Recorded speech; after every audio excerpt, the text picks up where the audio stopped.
నమో గోభ్యః శ్రీమతీభ్యః సౌరభేయీభ్య ఏవ చ నమో బ్రహ్మానుతాభ్యశ్చ పవిత్రాభ్యో నమో నమః.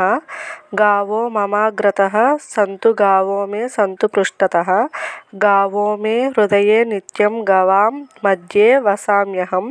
సర్వదేవమయే దేవి సర్వదేవైరలంకృతే మాతర్మమాభిలషితం సఫలం కురువందిని.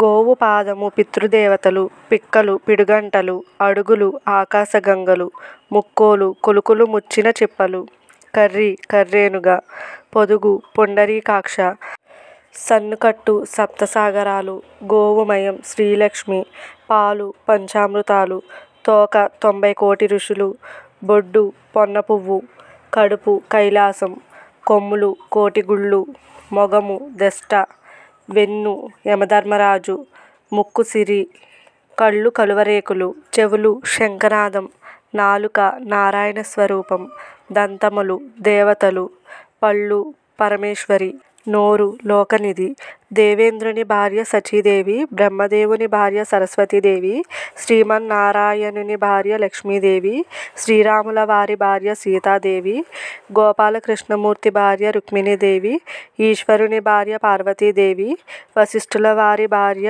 అరుంధతీదేవి.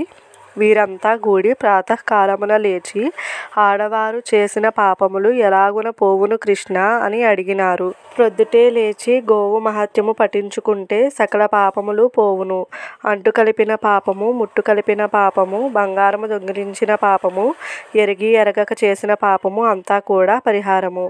మధ్యాహ్న కాలమందు పఠిస్తే ఏమిటి కృష్ణ అంటే సహస్రగుళ్లలో దీపారాధన చేసినట్లు, జన్మాంతరం 5వ తనము ఇచ్చినట్లు, 100 గోవులు దానము చేసినట్లు.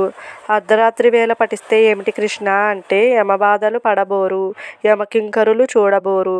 గోవు మహత్యము పఠించిన ఫలితి వస్తుంది. ఏలాగున వస్తుంది, ఏ తీరున వస్తుంది? కనకాంబరాలతో కదులుతూ, తులాభారాలతో తులతూగుతూ, తన భర్తను తలుచుకుని, తన పుత్ర పుత్రికా పౌత్రులను తలుచుకుని, మిత్రబంధువులననుకుని లక్ష్మీ మహాలక్ష్మి ఎదురుగుండా వచ్చినది.